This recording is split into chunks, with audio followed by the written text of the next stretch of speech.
Let's go, it's time to roast some builds. Been a while, but we're back, baby, and we have a Roast Your Kit coming at the end of this month. This is episode 3 of Roast Your Build, and we have some bangers in here, as well as some fugly things. I've kept you waiting for months by this point, so let's start out with a build coming from Serenissima Legion _ Soft Air Club. Definitely, probably from like Spain or something. And this is his GHK KAC PDW gas blowback rifle. GHK, it's gonna be gas blowback, but let's take a look at this one. And this has to be one of the more unique ones that I've seen. That stock is kind of out there, almost looks like an MCX stock, but with that little drop on the end. Not sure what all that's about, but truthfully, it might make the gun more comfortable. For some reason with the MCXs and all, I don't like how the stocks are right in line with that top rail. Doesn't really work for me and how I shoot, but this might kind of be a good fix for that. I know this isn't an MCX and it's a PDW, but still, kind of a cool design. The dual tone between the tan and the black, while it does look cool, you have like 3 different versions of tan going on there. Maybe it's just 2 and it's just the lighting, but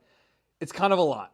I understand you don't have a lot of room, but I think it's very creative to have that D-ball kind of at an angle. So my foreign airsofting friend, I'm gonna give this one a solid 7 out of 10. I'm gonna go back to the rating out of 10. I feel like it gives me more room. It looks like it works. I like the stock, it's unique, and it's a PDW, which you don't see a lot of those. Everyone wants to do some of the cool Gucci, Speedsoft, or Milsim builds, but a PDW is neat, so props to you. The next build is cursed. They sent in an AK style build, but I'm okay with it. AKs are growing on me.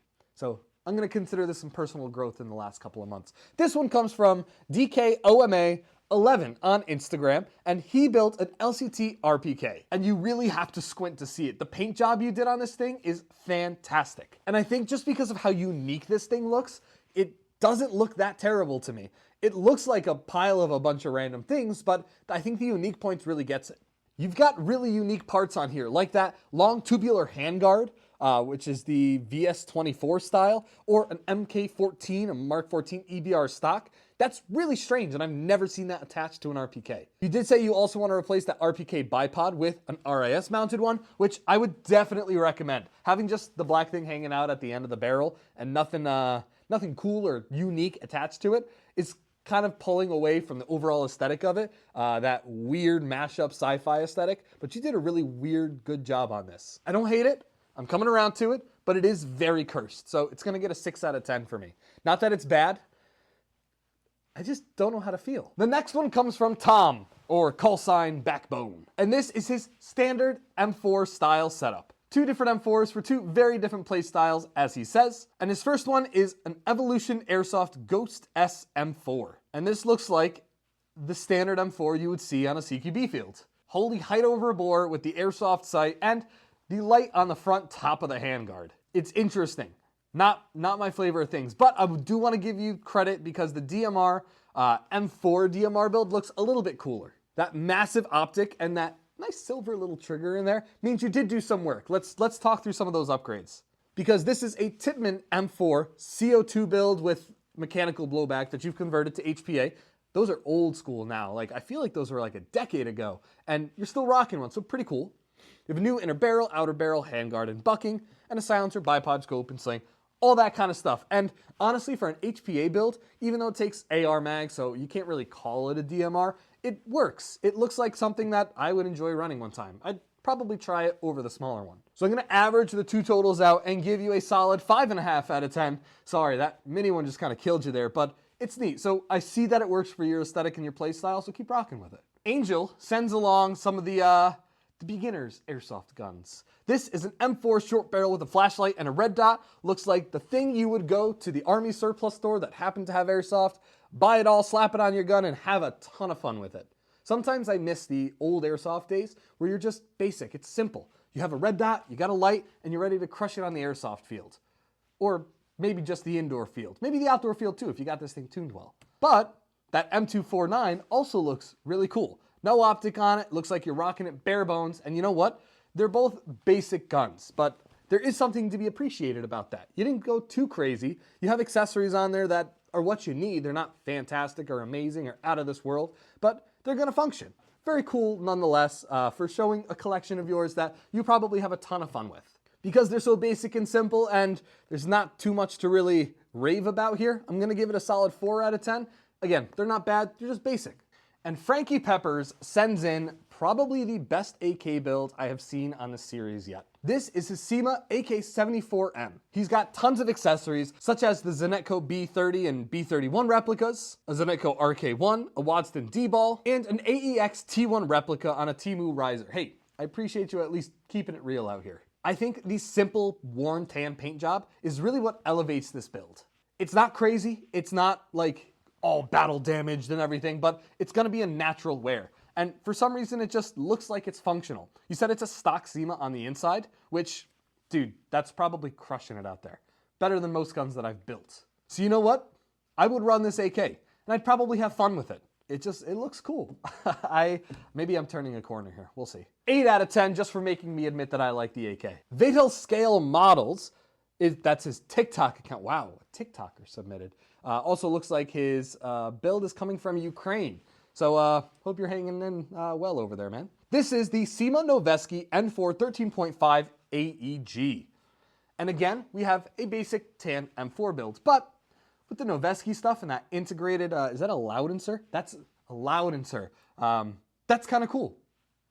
I like how it flows really smoothly, but you can still see that little bit of silver barrel poking through. And that SIG optic up there is kind of neat. It fits the aggressive look of the rest of the furniture you got on there. Looks functional, but basic. So not much to roast because it does look aesthetically pleasing and something that would work for you, but also not much to highlight. I still think it's cool overall. Gonna give you a 6.5. No, I'll push it to 7 because that silver really elevates it. So 7 out of 10. Nice job on this build, man.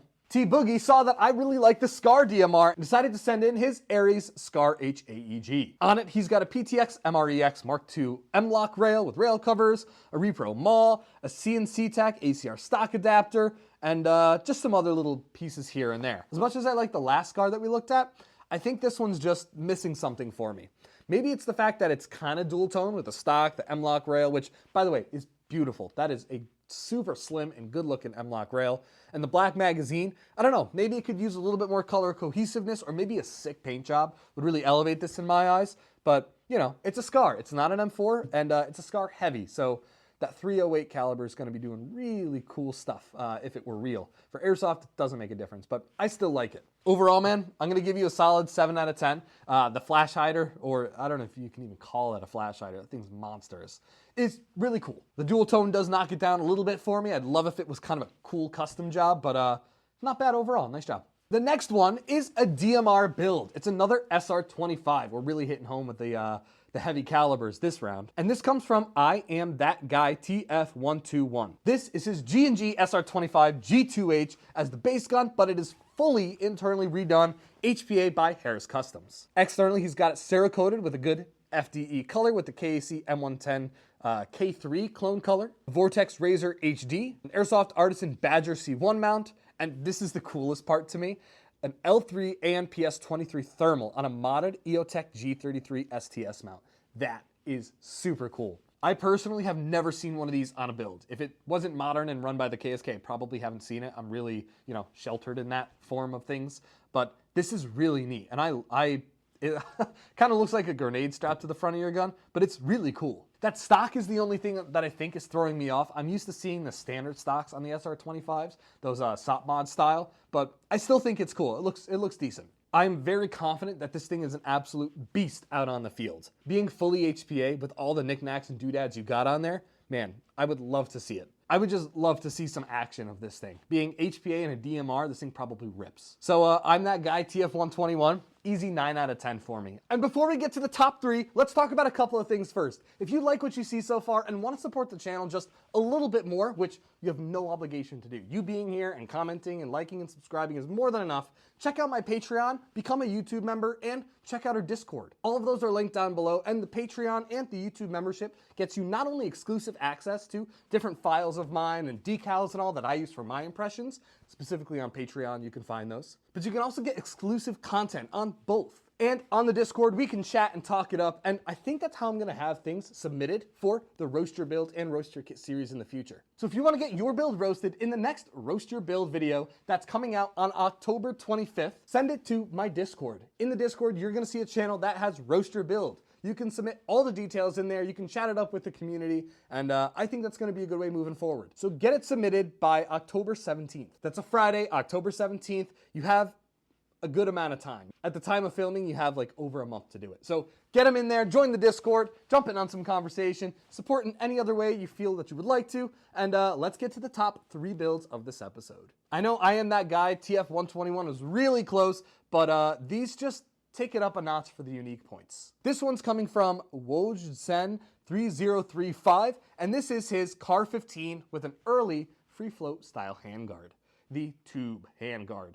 And as you guys know, I've been in kind of the Delta handguard thing and all the cool knickknacks from the 90s, and this just looks so cool. I know this is from a Mark 12, but the fact that you've got it on a Car 15 with that integrated suppressor is, beautiful. I would say the 2 things that I'm not necessarily a fan of. Number 1 is that bungee sling. Get like a period sling, man. It's gonna look so much cooler. Unless they did have bungee slings in the 90s. I don't think they did. They might have. I don't know. But something like a standard black silent sling, the USGI ones, would look so cool on this. And then that optic. I would love a vintage aim point on here. That would just take this thing to the next level. Regardless, you've done a really cool job with this. I think it's unique, it stands out, but it also has those cool vibes. So I'm gonna give this one an 8.5 out of 10. The next is a THICC Mp5. This comes from Ginka from Italy, and this is his MC51. It started as a second-hand G3 by Tokyo Marui, but all the external parts have been replaced and some of the internals as well. I don't want to call it fugly, but it draws your attention and you just want to keep looking at it more and more because you're like, what the hell am I looking at? You've got an ACOG on there. You have a rail, a quad rail up front. The fact that you've got that stock on there in general, because the G3 shouldn't have that, but you modified an end cap to accommodate a buffer tube. You've got fully upgraded internal parts and it just looks so unique and strange that I would love to run it just for the memes for a game. It looks really cool. Ginka, you did a solid job. I'm gonna give it a 9 out of 10 just because I feel like I'd be very confused if I saw this out in the wild. And now for my favorite build of this episode. This one comes from Konstantin Lai, and this is an XM5 GBB Toxicant. And for some reason, when I clicked on this picture, it was just beautiful. Something about this build is so cohesive, yet tactical and modernized that I love it. I would love to rock this thing. It looks so freaking cool. Talk about all the stuff you've got in here. You have a GBRS Hydra mount, which it's a clone. Thank you for not giving your money to that.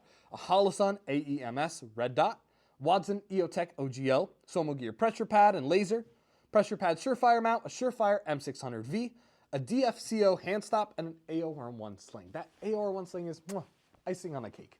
I think that bronze color and that semi-clear magazine, that translucent one, as well as that stock. Like, I'm not a fan of crazy out there stocks that are super modern, but it all just looks so good. You have a flat dark earth mixed with a bronze color with accents of black. Everything is very intentionally placed, and I think aesthetically, this thing is beautiful, and I'm sure it kicks on the field.